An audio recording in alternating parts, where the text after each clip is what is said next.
السلام علیکم، یہ کاشانۂ بصیرت.com کا آڈیو بک سیکشن ہے۔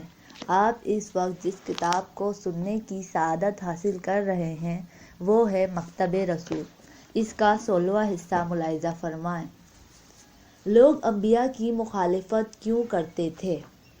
قرآن انبیاء علیہ السلام کی مخالفت کے اسباب میں بہت سی بنیادی باتیں بیان کرتا ہے۔ ہم اپنے محترم قارئین کے لیے ان میں سے چند ایک یہاں پیش کرتے ہیں۔ نمبر 1، ہم عصری کی چشمک۔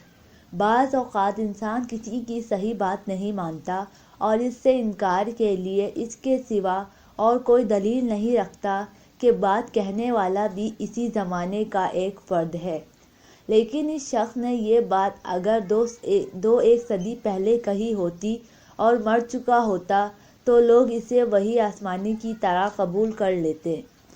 اکثر عالموں کی قدر و قیمت ان کی زندگی میں چھپی رہتی ہے اور لوگ انہیں پہچانتے نہیں۔ اگر کوئی پاکستانی باشندہ اصلاح احوال کے لیے بہترین نقشہ پیش کرے اور اس کی حیثیت معمولی ہو تو اس کے نقشے کو کوئی قبول نہیں کرے گا، اور اگر یہی نقشہ کوئی غیر ملکی پیش کرتا ہے تو اسے بہت عظیم بتائیں گے۔ کبھی کبھی ہمارے بعض مصنف یا مدرس یا استاد اپنی گفتگو یا تحریر میں کوئی ایسی بات نقل کرتے ہیں جس کا پہل کہنے والا آدمی معمولی حیثیت کا اور زندہ ہو تو اس کا نام لینے سے کترائیں گے، اور اگر کسی بات کو سب سے پہلے کہنے والا ہم سے دور ہوگا یا دو ایک صدی پہلے کا ہوگا یا کوئی مشہور شخص ہوگا تو ہم آسانی سے اس کا نام لے دیں گے۔ جب ہم تاریخ کی طرف آتے ہیں تو یہ دیکھتے ہیں کہ خدا کے ایک پیغمبر نے جس وقت طالوت کو ایک لشکر کا کمانڈر بنا دیا تو لوگوں نے نافرمانی کی اور کہا، ایسے شخص کو کمانداری سے کیا واسطہ ہو سکتا ہے جس کی حیثیت ایک معمولی آدمی سے زیادہ نہیں ہے۔ ہر چند خدا کے پیغمبر نے احتجاج کیا کہ طالوت خدا کا مقبول بندہ ہے اور کمانداری کی لیاقت رکھتا ہے، لیکن لوگوں نے نہیں مانا کیونکہ وہ عوام میں سے ایک معمولی حیثیت کا انسان نظر آتا تھا۔ ہم حضرت رسول خدا صلی اللہ علیہ وسلم کو بھی دیکھتے ہیں کہ آپ اپنے آخری وقت میں ایک لشکر تیار کرتے ہیں اور اسامہ نامی ایک جوان کو جو 18 سال سے زیادہ کا نہیں تھا اس کا کمانڈر بنا دیتے ہیں اور فرماتے ہیں کہ خدا اس پر لعنت کرے جو اس لشکر میں شرکت سے کترائے اور اسامہ کے حکم کی مخالفت کرے۔ لیکن رسول خدا صلی اللہ علیہ وسلم کی اس قدر تاکید کے باوجود بوڑھے لوگ جو بڑا نام اور شہرت رکھتے تھے اس کے لیے تیار نہیں ہوئے کہ خود پر ایک 18 سال کے نوجوان کی سرداری برداشت کر لے۔ یہ ہے غرور، خود پسندی یا ہم عصری کی چشمک۔ قاری سے ایک بات، میں چونکہ آپ کو نہیں پہچانتا اس لیے میں آپ کے لیے کوئی برائی نہیں ہوگی۔ اگر آپ اس مقام پر کتاب کو ایک طرف رکھ دیں اور چند لمحوں تک خود اپنے متعلق سوچیں کہ اگر آپ کسی کے ہم عصر اور ایک ایسے شخص نے جو آپ سے کم عمر یا زیادہ غریب ہے یا بے نام و نشان ہے یا بنیادی طور پر آپ کے طریقے یا ذوق کے خلاف ہے، ایک سچی بات کہہ دی یا ایک اچھی تجویز پیش کر دی ہے تو کیا آپ یہ چیز آسانی سے قبول کر لیں گے یا تامل سے قبول کریں گے یا بالکل قبول نہیں کریں گے؟ اصولاً انسان کی وقت شخصیت پرستی میں نہیں، اس کی حق پرستی میں مضمر ہے۔ انسان کی قدر اس وقت ہوتی ہے جب وہ خدا کی خوشنودی اور سچ کی طرفداری کی خاطر اپنی خواہشوں اور غیبتوں کو نظر انداز کر دیتا ہے۔ کتنے ہی ایسے لوگ ہیں جنہیں ہم بہت اچھا سمجھتے ہیں، وہ خود بھی اپنے آپ کو بہت اچھا آدمی تصور کرتے ہیں، لیکن جب امتحان کا وقت آتا ہے اور جب کوئی حریف پیدا ہو جاتا ہے تو ایسا شخص یہ دیکھتا ہے کہ اس کا بازار سرد ہوا جا رہا ہے، اس سے لوگوں کی محبت کم ہو رہی ہے اور اس کا حلقہ تنگ ہو رہا ہے، تو وہ اچانک غم میں ڈوب جاتا ہے، ذلت کا احساس کرتا ہے اور ایسی صورت میں تخریب کاری پر اتر آتا ہے یا اپنے حریف کے متعلق دوسروں کی تخریب کاری کو دیکھ کر دل ہی دل میں خشک ہوتا ہے۔ یہ سب کچھ اس برائی کی وجہ سے ہے جسے ہم عصری کی چشمی کہتے ہیں۔ ہم قرآن کے پاس جاتے ہیں تاکہ دیکھیں کہ اس نے نبیوں کی دعوت کو قبول کرنے میں ہم عصری کی چشمی کو کس طرح رکاوٹ سمجھا ہے۔ كَأَنَّ لِلنَّاسِ عَجَبًا أَنْ أَوْحَيْنَا إِلَى رُجُلٍ مِّنْهُمْ، کیا لوگوں کو اس پر تعجب ہے کہ ہم نے ان میں سے ہی ایک پر وحی نازل کی۔ سورہ یونس آیت 2۔ سورہ فرقان کی آیت 41 میں بھی ہم یہی پڑھتے ہیں، أَهَٰذَا الَّذِي بَعَثَ اللَّهُ رَسُولًا، کیا یہی وہ شخص ہے جسے خدا نے رسالت پر مقرر فرمایا ہے۔ ان دونوں آیتوں سے اچھی طرح ظاہر ہو جاتا ہے کہ ان لوگوں کی مخالفت کی بنیاد صرف یہ تھی کہ پیغمبر صلی اللہ علیہ وسلم ایک عام انسان کیوں ہے۔ تکبر اور بہانہ۔ قرآن میں نبیوں کے مخالفوں کے پیش کیے ہوئے بہانوں سے متعلق کافی آیتیں موجود ہیں، جن میں سے ہم چند ایک بطور نمونہ پیش کرتے ہیں۔ الف انتی بقرآن غیر ھذا، موجودہ قرآن کے علاوہ ایک اور قرآن لاؤ۔ سورہ یونس آیت 14۔ ب پورا قرآن ایک ہی بار نازل ہونے کے بجائے رفتہ رفتہ کیوں نازل ہوتا ہے؟ لولا انزل علیہ القرآن جملۃ واحدۃ، وہ لوگ یہ نہیں جانتے تھے کہ صحیح تعلیم و تربیت کا بہترین طریقہ رفتہ رفتہ تعلیم و تربیت دینا ہے، کیونکہ کسی دوسری صورت میں باتیں دل نشین نہیں ہو پاتی اور روح کی گہرائیوں میں نہیں اتر پاتی۔ جی اس پیغمبر صلی اللہ علیہ وسلم کے پاس باغ خزانہ اور عمدہ سا گھر کیوں نہیں ہے؟ او یلقی الیہ کنز او تکون لہ جنۃ، سورہ فرقان آیت 8۔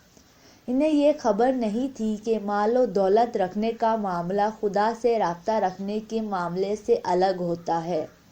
قرآن سورہ طور کی بہت سی آیتوں میں ان تمام بہانوں کی راہیں بند کر کے نبیوں کے مخالفوں سے ضمیر کی عدالت میں جرح کرتا ہے اور کہتا ہے، کیا ان آسمانی پیغمبروں نے عقل کے خلاف کوئی بات کہی ہے جو تم عقل کی روح سے اعتراض اور نافرمانی کرتے ہو؟ سورہ طور آیت 31۔ دوسری آیت میں وہ ان سے پوچھتا ہے، کیا یہ آیتیں خدا پر بہتان ہیں اور تمہیں ان کی وحی ہونے میں شک ہے؟ کیا تم اس جیسی ایک صورت بھی پیش کر سکتے ہو؟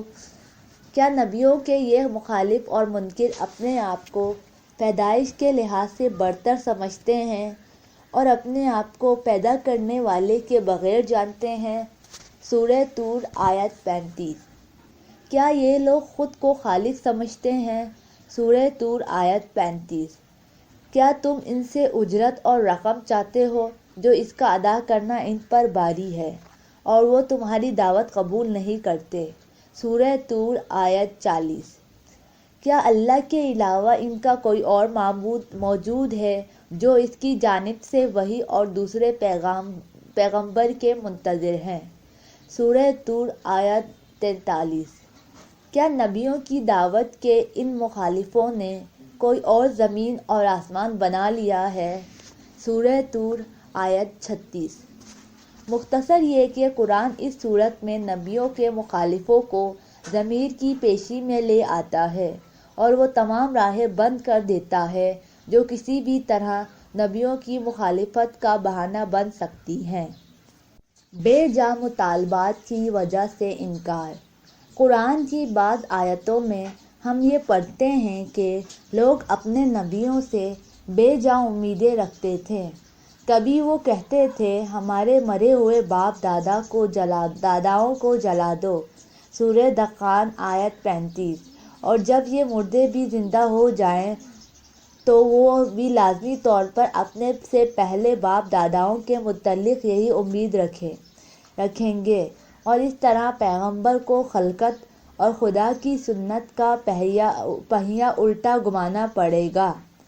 اس صورت میں جب انسان ضدی نہ ہو تو اس کے لیے پیغمبروں کی صحیح دلیلیں اور ایک معجزے کافی ہو جاتے ہیں، اور وہ بے جا امیدیں ترک کر دیتا ہے۔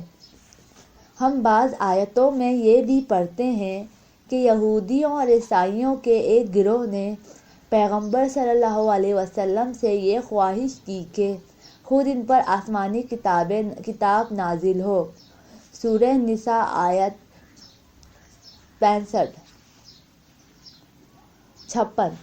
یہ تو ایسی ہی بات ہوئی جیسے بیمار کہے کہ میں خود طبیب بن جاؤں، میں دوسرے طبیب کے پاس جانے کو تیار نہیں ہوں، چاہے مجھے اپنی جان سے ہاتھ دھونا پڑے۔ وہ یہ نہیں سمجھتے کہ وحی کوئی ایسی چیز نہیں جو ہر قلب پر نازل ہو سکے۔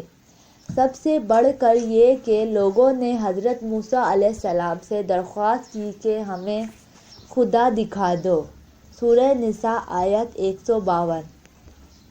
قرآن ان بے جا مطالبات کے جواب میں یہ کہتا ہے، اگر ہم وحی کو ایک کاغذ پر تحریر کی صورت میں نازل کریں اور لوگ اس کاغذ کو اپنے ہاتھ میں لے لیں، پھر بھی یہ ضدی کافر لوگ کہیں گے یہ بھی جادو ہے، سورہ انعام آیت 7۔ بے شک ایسے لوگ موجود ہیں کہ وہ ہر آیت، نشانی اور معجزہ دیکھ لیں پھر بھی ایمان لانے کو آمادہ نہیں ہیں، سورہ انعام آیت 25۔ عیش کوشی کی وجہ سے انکار۔ کبھی کبھی مخالفوں کے پاس نہ کوئی بہانہ ہوتا ہے اور نہ کوئی غلط مطالبہ کرتے ہیں، لیکن صرف اس وجہ سے کہ نبیوں کے کچھ احکام ان لوگوں کی خواہشات اور ذوق سے میل نہیں کھاتے، وہ پیغمبروں کی دعوت قبول کرنے سے منہ موڑ لیتے ہیں۔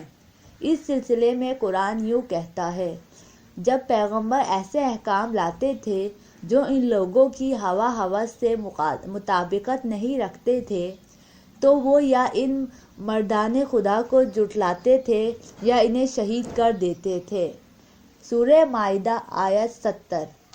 یہ تھے تھوڑے سے اسباب انبیاء کی مخالفت کے، البتہ بزرگوں کی تقلید کا معاملہ بھی ان کفار کی ضد میں بڑی حد تک شامل تھا۔ اب جو ہم نبیوں کے مخالفوں اور ان کی مخالفت کے اسباب سے واقف ہو چکے ہیں تو ان کے رویے سے متعلق کچھ اور باتیں بیان کر دیتے ہیں۔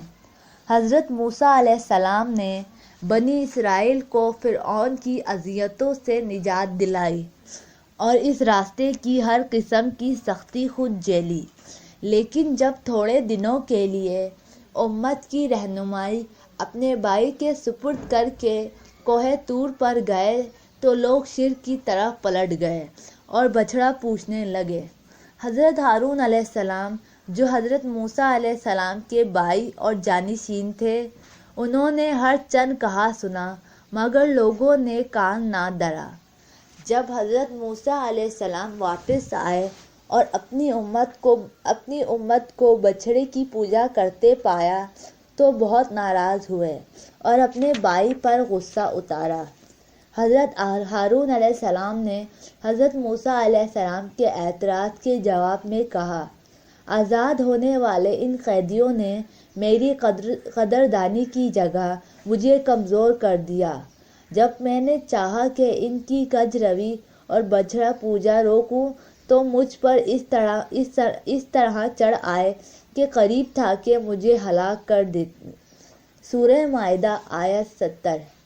بے شک اور ہر عہد میں ایسے لوگ پیدا ہوتے ہیں جو آسمانی رہبروں کی مدد سے آزادی، عزت اور نجات حاصل کرتے ہیں، لیکن انہیں زیادہ وقت نہیں گزرتا کسی نہ کسی بہانے سے ان کے خلاف سخت آرائی کر کے انہیں کمزور بتاتے اور دھمکاتے ہیں، اور ان کے بتائے ہوئے طریقے کے مقابلے میں ایک دوسرا طریقہ ایجاد کر لیتے ہیں۔ واقعی ان آیات پر سوچ بچار میں سماج کے رہبروں کے لیے بھی اور امت کے لیے بھی ایک اچھی اور سبق آموز تنبیہ ہے۔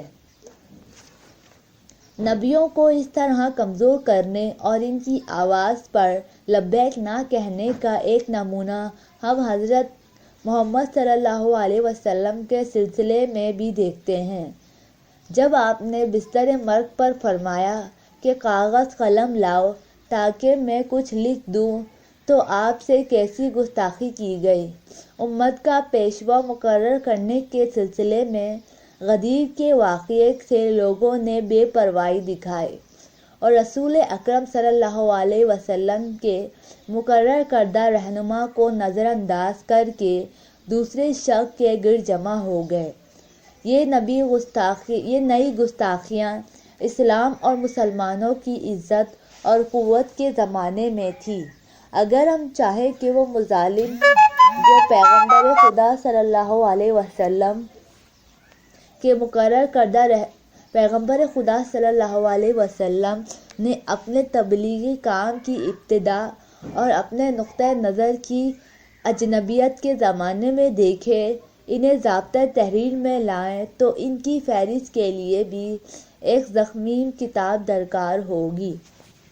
انبیاء مخالفوں کے ناروا اعمال، ناروا خیالات اور ناروا گفتگو میں گھرے ہوئے تھے، جن کے نمونے قرآن ہمارے لیے پیش کرتا ہے۔ محترم نبیوں کی بڑی بڑی تکلیفوں سے واقفیت سے دو فائدے ہوتے ہیں۔ نمبر 1، انسان میں قدردانی کا جذبہ بیدار ہوتا ہے اور ہم سمجھ لیتے ہیں کہ یہ آسمانی نظریات آسانی سے ہمارے ہاتھ نہیں آئے ہیں، بلکہ انہیں ہم تک پہنچانے میں نبیوں نے بہت دکھ جھیلے ہیں۔ نمبر 2، نبیوں کے پیروکاروں کو پتہ چلتا ہے کہ امت کی ہدایت اور سماج کی درستی کے لیے استقامت، صبر اور ہر طرح کی تکلیفوں کو برداشت کرنے کی ضرورت ہوتی ہے۔ اب ہم قرآن سے رجوع کرتے ہیں اور اس سلسلے میں جو کچھ قرآن میں آیا ہے اس میں سے کچھ قارئین کے لیے پیش کرتے ہیں۔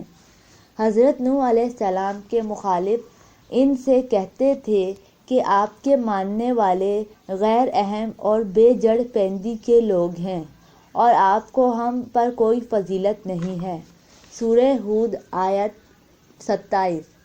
جب حضرت نوح علیہ السلام خدا کے حکم کے مطابق کشتی بنانے لگے تو کافروں کی جو ٹولی بھی ان کے پاس سے گزرتی وہ ان کی ہنسی اڑاتی اور آوازیں کستی تھی کہ آپ نے پیغمبری کا کام کیا سنبھالا کہ بڑی گیری شروع کر دی۔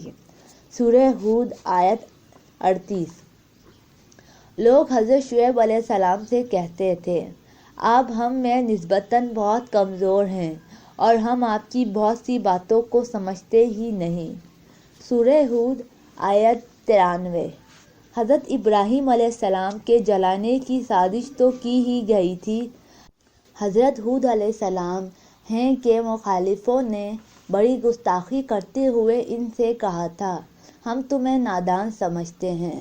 سورہ ہود آیت 67 اور 68۔ لیکن آپ نے ان کی اس بے ادبی پر نہ غصہ کیا، نہ مایوس ہوئے، نہ پچھتائے اور نہ اپنے کام میں ڈھیل آنے دی، بلکہ اسی طرح اپنا کام کرتے رہے اور ان گمراہ لوگوں کے جواب میں صرف ایک ہی جملہ کہا، اور وہ چھوٹا سا جملہ یہ تھا، 3 نادان نہیں ہوں گے۔ سورہ اعراف آیات 67-68۔ ایک اور پیغمبر سے ان کے مخالف کہتے تھے، ہم آپ کو کھلی گمراہی میں مبتلا دیکھتے ہیں۔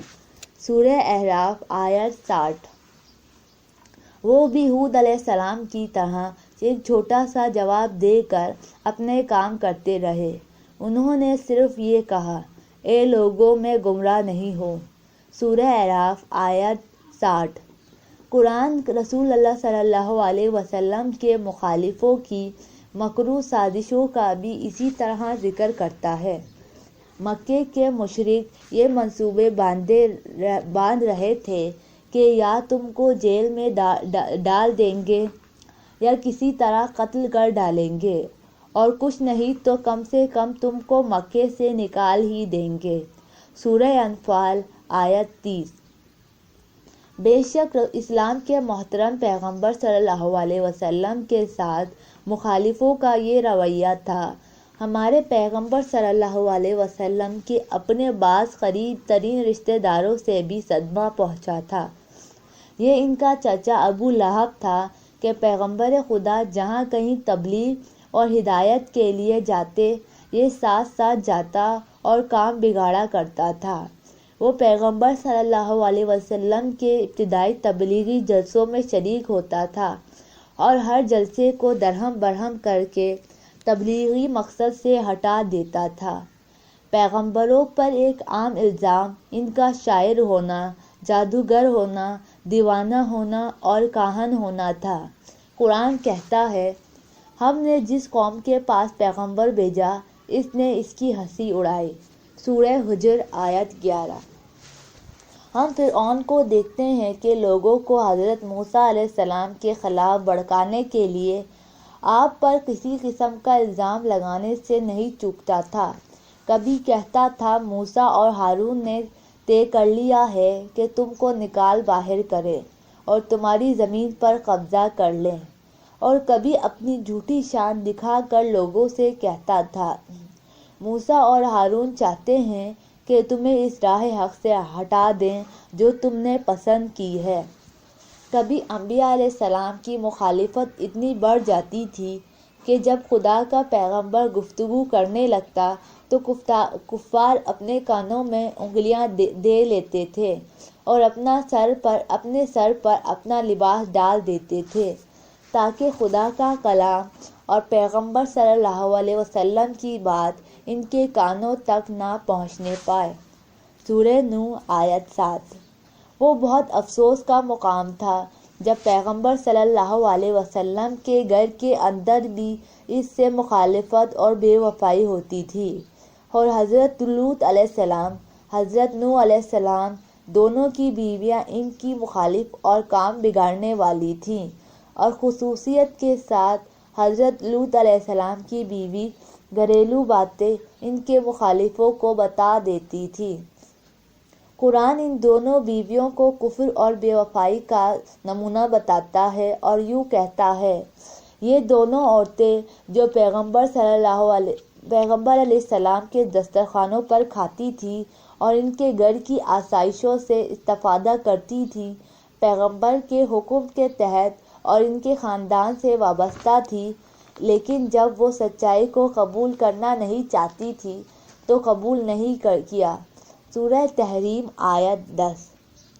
یہ واقعہ بعض مکاتب فکر کے اس نظریے کو کمزور بنا دیتا ہے جو یہ کہتے ہیں کہ ہر انسان کے سوچنے کا طریقہ اور راہ حیات کا انتخاب اس کی معاش سے مکمل طور پر وابستہ ہوتا ہے، کیونکہ ہم دیکھتے ہیں کہ یہ دونوں عورتیں نبیوں کی گھر والیاں تھیں اور ان کے ساتھ بود و باش رکھتی تھیں، مگر ان کی آواز شرک کے حق میں اٹھتی تھی۔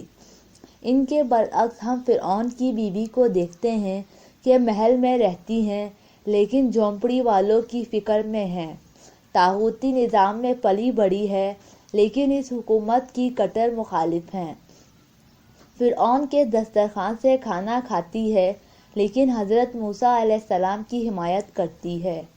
اس طرح کے واقعات بتاتے ہیں کہ زندگی میں اقتصادی نظام کی بہت اہمیت کے باوجود انسان کی سوچ بچار کا طریقہ، اس کی راہ و روش اور اس کا انتخاب اس کے اقتصادی نظام سے کلی طور پر وابستگی نہیں رکھتا ہے۔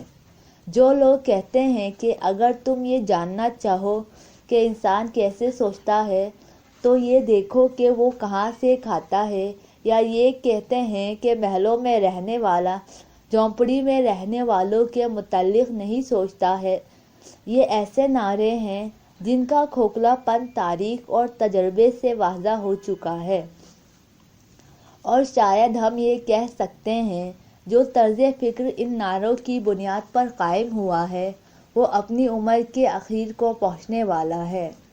سرمایہ داروں کے خلاف تحریک کا عملی طریقہ اس طرز فکر کے علاوہ کوئی اور نہیں ہے جو اجتماعیت نے اندرونی تضادات پر اصرار کرتے ہوئے دکھایا ہے، لیکن ہم نے اپنی آنکھوں کے سامنے ایران میں امپیریلزم کے خلاف سب سے بڑی جنگ دیکھی، جس میں ہم نے شمالیت کے اصولوں کی علمی اصطلاحوں سے ذرا سی بھی مدد نہیں لی۔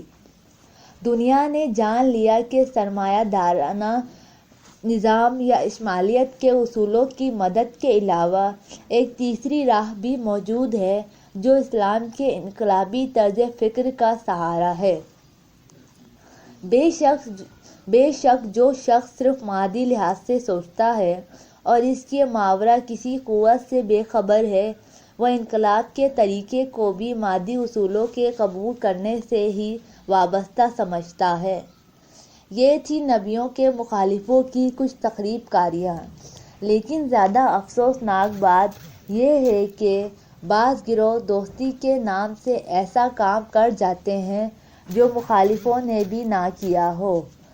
اسلام نے اس قسم کے لوگوں کو منافق کہا ہے، جنہوں نے اسلام کے جسم پر کسی بھی طرح کا چرکا لگانے میں کوتاہی نہیں کی ہے۔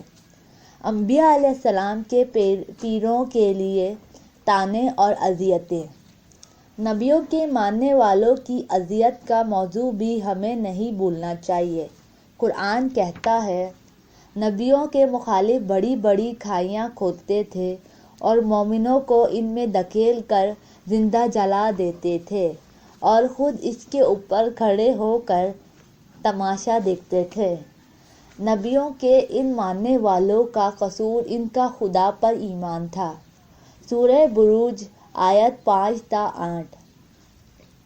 قرآن میں ہم یہ بھی پڑھتے ہیں کہ انبیاء کے مخالف اور مجرم جب مومنوں کو دیکھتے ہیں تو ان کی ہنسی اڑاتے ہیں۔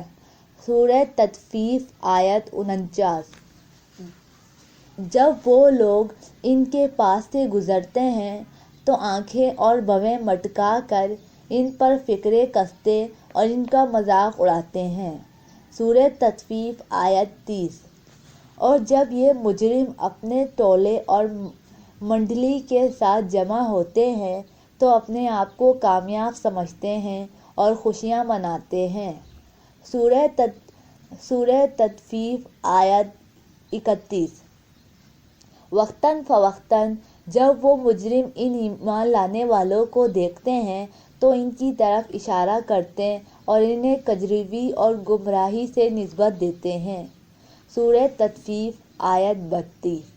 سورہ تطفیف کی یہ 4 آیتیں طول تاریخ میں مجرموں کے سوچنے کا طریقہ اور ان کی پسندیدہ روش کو بیان کرتی ہیں، اور آج کی زبان میں یہ ایک ایسا چلن اور ایک ایسا انداز ہے جو خدا کی راہ پر چلنے والوں کی ذہنیت کو کچلنے کے لیے کام میں لایا جاتا ہے، لیکن جنہوں نے واقعی خدا کو پہچان لیا ہے اور اس کے احکام کی سچائی اور اس کے بھیجے ہوئے پیغمبروں کی پاک بازی اور گناہوں سے دوری معلوم کر لی ہے، اور وہ اس قسم کے فقرے بازیوں اور طعن و طنز کی وجہ سے اپنا راستہ چھوڑنے کو قطعاً تیار نہیں ہیں جو انہوں نے اپنے لیے پسند کر لیا ہے، کیونکہ قرآن نے ان سے وعدہ کیا ہے کہ قیامت کا وہ دن بھی آنے والا ہے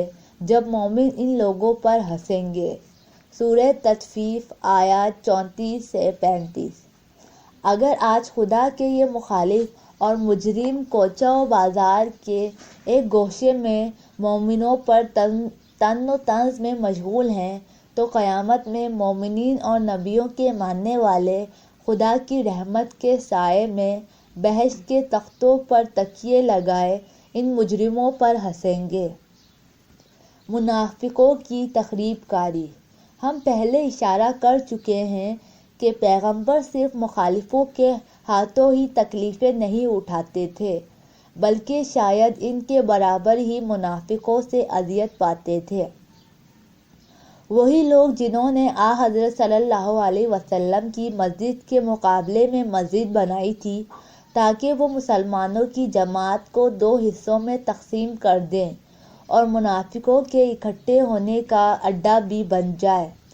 شاید آپ نے بھی سنا ہو کہ انہوں نے اپنی مسجد کے افتتاح کے لیے پیغمبر خدا صلی اللہ علیہ وسلم کو بھی بلایا تھا، لیکن آپ صلی اللہ علیہ وسلم نے اس کا افتتاح کرنے کے بجائے اسے منہدم قرار دیا اور جلوا دیا، کیونکہ خدا نے اپنے پیغمبر صلی اللہ علیہ وسلم کو حکم دیا کہ آپ اس مسجد میں ہرگز نماز نہ پڑھیے گا جو مسلمانوں میں تفرقہ پیدا کر دے اور ان کی صفوں میں شگاف ڈالنے اور جاسوسی کرنے کے لیے بنائی گئی ہوں۔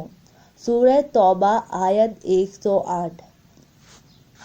منافقوں کی تخریب کاری 1-2 کاموں تک ہی محدود نہیں ہے۔ ان کا مقصد اسلام کو نقصان پہنچانا ہے اور پیغمبر صلی اللہ علیہ وسلم کے تمام کاموں کو ان کی اصلیت کے برعکس دکھانا ہے۔ سورہ توبہ آیت 48۔ یہ لوگ جھگڑے کے خواہش مند اور اس کی امید میں ہیں۔ سورہ توبہ آیت 48۔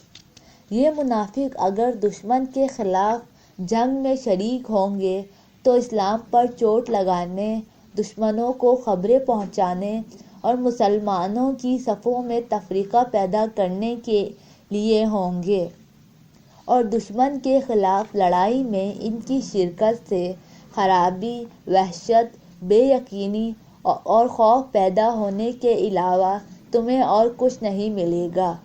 سورہ توبہ آیت 47۔ یہ منافق نماز پڑھتے ہیں تو کاہلی اور سستی سے اور خیرات کرتے ہیں تو بے دلی سے، بلکہ تیرے میرے دکھاوے کے لیے۔ سورہ توبہ آیت 54۔ اعتراضات کے الجھاوے۔ یہ منافق پیغمبر صلی اللہ علیہ وسلم پر مالی مسائل میں بہت شدید نکتہ چینی کرتے تھے۔ مثلاً وہ زکوٰۃ اور محصولات کے خرچ کے بارے میں عیب نکالا کرتے تھے اور اعتراض کرتے تھے کہ فلاں جگہ کیوں خرچ ہوا، کیوں خرچ نہیں ہوا۔ سورہ توبہ آیت 58۔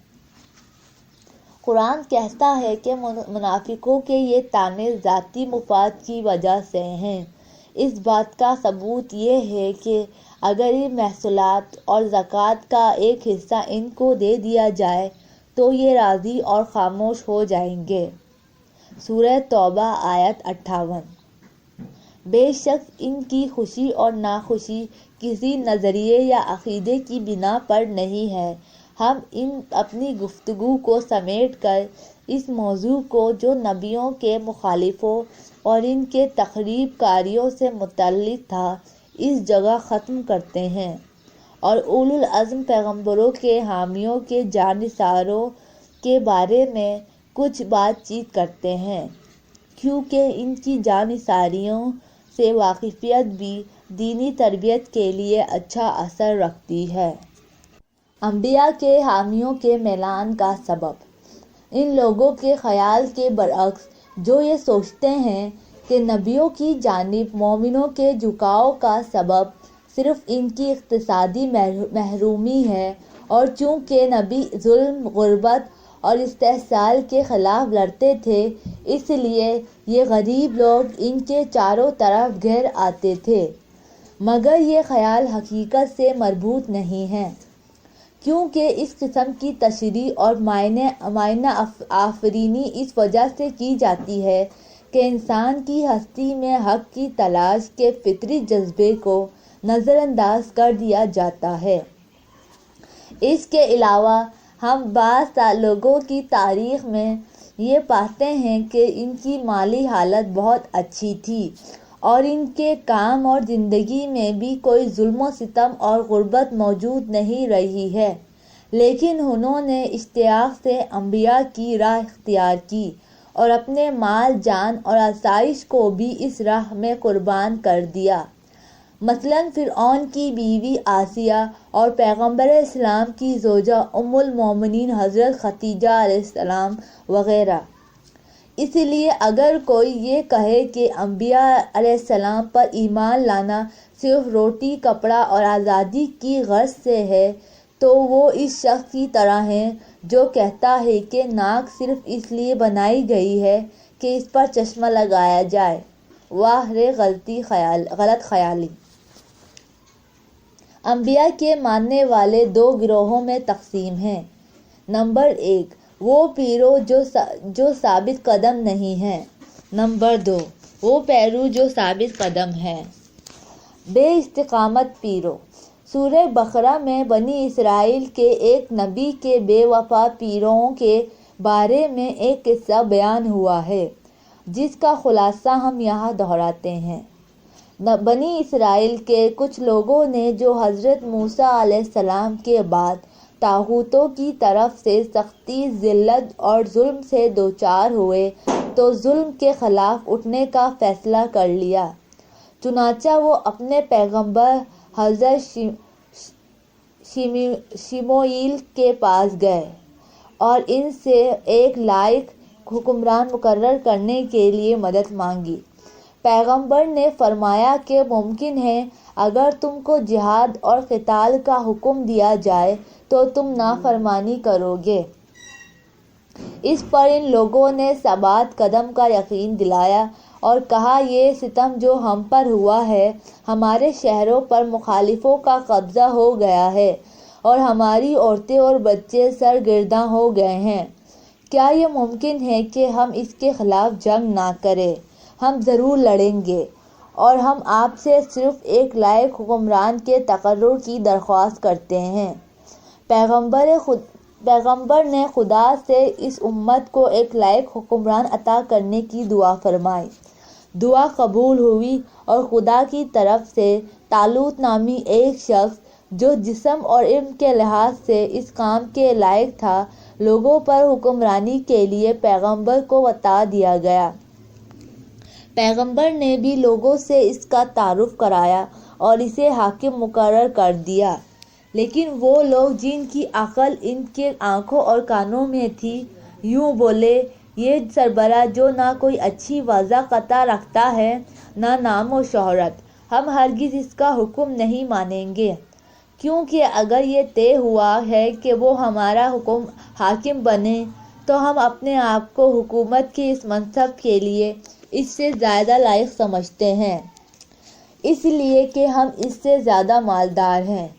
پیغمبر نے بہت کچھ کہا کہ طالوت کی حکمرانی خدا کی طرف سے طے ہوئی ہے اور وہ بھی اس کی جسمانی اور علمی فضیلتوں کی وجہ سے، لیکن وہ لوگ نہیں مانے اور اس حلیے سے اپنے لڑنے والے ساتھیوں سے جدا ہو گئے۔ اس طرح انقلابیوں کی تعداد کم ہو گئی اور یہ ایک امتحان تھا جس نے ان میں سے ایک گروہ کو مردود بنا دیا۔ دوسرا امتحان یہ تھا کہ اس حاکم نے ان لوگوں سے جنہوں نے اس کی حکمرانی اور رہبری قبول کر لی تھی یہ کہا کہ اپنے وقت کے طاغوت کے خلاف لڑائی میں تم لوگ ایک معمولی سی پابندی کے ذریعے خدا کی طرف سے ایک آزمائش میں ڈالے جا رہے ہو، چنانچہ میں تم کو صاف صاف بتائے دیتا ہوں۔ اب تم ایک نہر کے کنارے پہنچ رہے ہو، تمہیں اس میں سے پانی نہیں پینا چاہیے، اور جس کسی نے بھی اس میں سے پیا ہم میں سے نہیں ہے۔ پیٹو سپاہی میری لڑائی کی پہلی صف میں کوئی وقت نہیں رکھتا، البتہ اس مقدار میں پینا جو ایک چلو سے زیادہ نہ ہو کوئی مذائقہ نہیں رکھتا۔ وہ تمام انقلابی جو ظلم کے خلاف اٹھے تھے اور لڑائی کا تقاضا کر رہے تھے، ان سب نے یہ شرط مان لی، لیکن جب عمل کا وقت آیا اور نہر تک پہنچ گئے تو اس سے منہ نہ موڑ سکے اور تھوڑے سے آدمیوں کے سوا سب نے نہر کا پانی سیر ہو کر پی لیا۔ اس جگہ بھی ہم دیکھتے ہیں کس طرح اس آزمائش نے ایک گروہ کو مردود بنا دیا اور ایک چھوٹی سی پابندی میں پیٹو اور مصنوعی انقلابی شکست کھا گئی۔ تیسرا امتحان اس وقت ہوا جب مخالفوں کے بڑے لشکر سے انقلابیوں کی مدبھیڑ ہوئی اور وہ خوف سے اتنے بدحواس ہو گئے کہ شور مچانے لگے کہ ہم ان کے دشمن نہیں ہیں اور پہلی صف سے نکل آئے۔ اس طرح ایک اور گروہ مردود ہو گیا، لیکن چند لوگوں نے جو واقعی مقصد پر ایمان رکھتے تھے اور خدا اور انبیاء کی راہ پر چلتے تھے، حکمرانی کے معاملے میں کوئی عذر نہیں کیا اور دوسرے امتحان میں بھی پانی سے پرہیز کیا۔ وہ ارادے کے لحاظ سے بھی قوی تھے اور خوف نہیں کھاتے تھے۔ انہوں نے نعرہ مار کر دشمن پر حملہ کیا اور داؤد نامی ایک نوجوان نے بڑے لشکر کو شکست دے دی۔ سورہ بقرہ آیت 249۔ ہم نے جو کچھ یہاں بیان کیا ہے وہ ایک بہت عبرت انگیز قصے کی منظر کشی ہے جو قرآن کریم نے سورہ بقرہ کی آیات 247 سے 253 میں سنایا ہے۔ اس قصے میں سچے اور جھوٹے پیروں اور نعرے بازوں اور عمل کرنے والوں کا فرق بخوبی واضح ہو چکا ہے اور ہم سب کو خبردار کرتا ہے کہ نام کا انقلابی ہونا مشکل نہیں ہے، لیکن انقلابی روش پر قائم رہنا مشکل ہے۔ ان سب کا نعرہ بھی فتح تک لڑائی تھا، لیکن ہر مرحلے میں ایک ایک گروہ کم ہوتا گیا۔ یہاں میری نو کے قلم پر کچھ اور مضامین بھی ہیں جو میں اب بیان تو نہیں کرتا، لیکن ہم اتنا جانتے ہیں کہ یہ واقعہ صرف اسی وقت کی تاریخ سے متعلق نہیں ہے، بلکہ ہمیشہ ہی دعویٰ بڑا اور عمل چھوٹا، نعرہ زیادہ اور یقین کم ہوتا ہے، یعنی کام کے آغاز میں گرمی اور آخر میں ٹھنڈ پیدا ہو جاتی ہے۔ غدیر خم کے میدان پر تقریباً 1,00,000 آدمیوں نے امیر المومنین امام علی علیہ السلام کو رہبری کے منصب پر مبارکباد دی تھی، لیکن 2 ہی مہینے کے بعد اسے بھول گئے۔ قتل عثمان کے بعد تمام طبقوں نے امام علی علیہ السلام کے گرد ہجوم کر کے ان کی بیعت کر لی، لیکن زیادہ وقت نہیں گزرا تھا کہ چھوٹی چھوٹی ٹولیاں ان کی حکومت کے خلاف اٹھ کھڑی ہوئیں، جنہوں نے جمل، صفین اور نہروان کی لڑائیاں کھڑی کروا دیں۔ حضرت امام حسین علیہ السلام کو لوگوں نے کوفہ بلایا تاکہ ان کی مدد سے اموی حکومت کو طے و بالا کر دیں، لیکن وہ کوفہ نہیں پہنچے تھے کہ ان کو کربلا میں شہید کر دیا گیا۔ حضرت امام حسن علیہ السلام کو لڑائی میں کھینچ لائے، لیکن مقابلے کے وقت پہلوتی کر کے معاویہ کے لشکر سے جا ملے۔ خود پیغمبر خدا صلی اللہ علیہ وسلم کو بھی نماز کے خطبے میں مشغول چھوڑ کر نماز کی صف سے درآمدی مال بیچنے والوں کے ڈھول کی آواز کے پیچھے چلے گئے۔ ہم روایتوں میں یہ بھی پڑھتے ہیں کہ امام آخر الزماں امام مہدی علیہ السلام کے ظہور کے وقت ایک گروہ آپ کی مخالفت کرنے اور آپ سے لڑنے کے لیے مسجدوں سے نکلے گا۔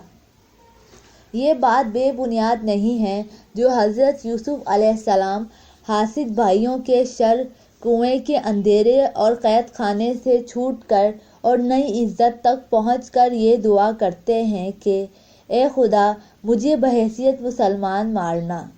جب کام کی قدر و قیمت اس بات سے ہے کہ اس کا انجام اچھا ہو تو پھر یہ بات بے وجہ نہیں جو امیر المومنین امام علی علیہ السلام نے پیغمبر سے اپنی شہادت کی خبر سن کر یہ پوچھتے کہ مجھے کون قتل کرے گا، مجھے کیوں مارے گا، بلکہ فقط یہ پوچھتے ہیں کیا میں دشمن کی تلوار کا وار کھاتے وقت اپنے عقیدے کی راہ پر ہوں گا یا نہیں۔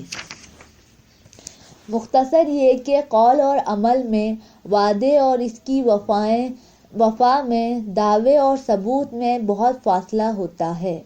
اگر قرآن میں تقریباً 20 بار لوگوں کے امتحان کی بات آئی ہے تو اس کی وجہ یہی ہے کہ جب تک طرح طرح کے امتحان پیش نہیں ہوتے انسان کی اصلی خوبیاں اور فضیلتیں نہیں کھلتی۔ ابتدا ہی میں اسلام کی تاریخ میں ابو ذر، بلال اور میثم جیسے لوگوں نے اذیتیں جھیلی لیکن اپنے عقیدے سے دستبردار نہیں ہوئے۔ ان کے مقابلے میں ایسے لوگ بھی موجود تھے جنہوں نے اذیت کے باعث اسلام سے ہی ہاتھ اٹھا لیا۔ ڈاکٹر محمد ابراہیم آیتی نے ان میں سے کچھ لوگوں کے نام اپنی کتاب تاریخ پیغمبر اسلام میں گنوائے ہیں۔ اب جو ہم نے بے وفا دوستوں اور پیروں کے بارے میں کچھ بات چیت کی ہے تو انبیاء کے وفادار دوستوں اور پیروں کے بارے میں بھی تھوڑی سی بات چیت کیے لیتے ہیں۔ اس سلسلے میں قرآن بہت سی آیات پیش کرتا ہے لیکن جن میں سے ہم کچھ آیتیں مختصر ترجمے کے ساتھ یہاں درج کرتے ہیں۔ واقعی مومن وہ لوگ ہیں جو خدا اور اس کے رسول پر ایمان لائے اور کسی وقت بھی شک و شبہ سے دوچار نہیں ہوئے۔ سورہ حجرات آیت 15۔ کچھ اہل عرب پیغمبر صلی اللہ علیہ وسلم کی خدمت میں پہنچے۔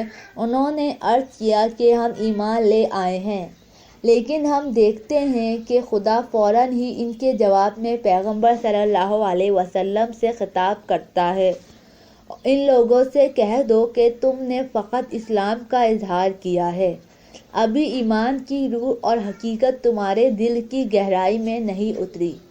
سورہ حجرات آیت 14۔ انبیاء کے سچے پیرو وہ لوگ ہیں کہ جب ثالثی کے لیے پیغمبر کے پاس بلائے جاتے ہیں تو دل و جان سے کہتے ہیں ہم سنتے ہیں اور ہم اطاعت کرتے ہیں۔ سورہ نور آیت 51۔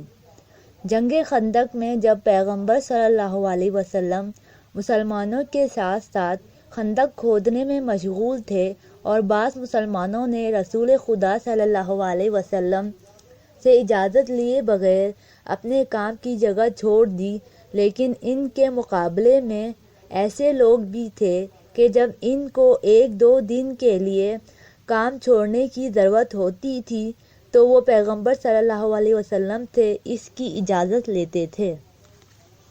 قرآن سورہ نور میں اس گروہ کی تعریف کرتا ہے اور کہتا ہے جب وہ پیغمبر خدا کی خدمت میں ایک جماعت کے طور پر مشغول کار ہوتے تھے تو وہ اپنا کام نہیں چھوڑتے تھے جب تک کہ رسول خدا صلی اللہ علیہ وسلم ان کو چھٹی نہیں دیتے تھے۔ صرف یہی لوگ ہیں جو خدا اور رسول پر حقیقی ایمان رکھتے ہیں۔ سورہ نور آیت 62۔ ہم سورہ آل عمران میں پڑھتے ہیں اے رسول لوگوں سے کہہ دو کہ اگر تم واقعی خدا سے محبت کرتے ہو تو تمہیں میری اطاعت کرنا چاہیے کیونکہ میں اس کا پیغمبر ہوں۔ سورہ آل عمران آیت 30۔ نیز سورہ آل عمران کی آیت 68 میں بھی ہم یہی پڑھتے ہیں ابراہیم کے لیے سب سے پسندیدہ آدمی وہ ہیں جو ان کی پیروی کرتے ہیں۔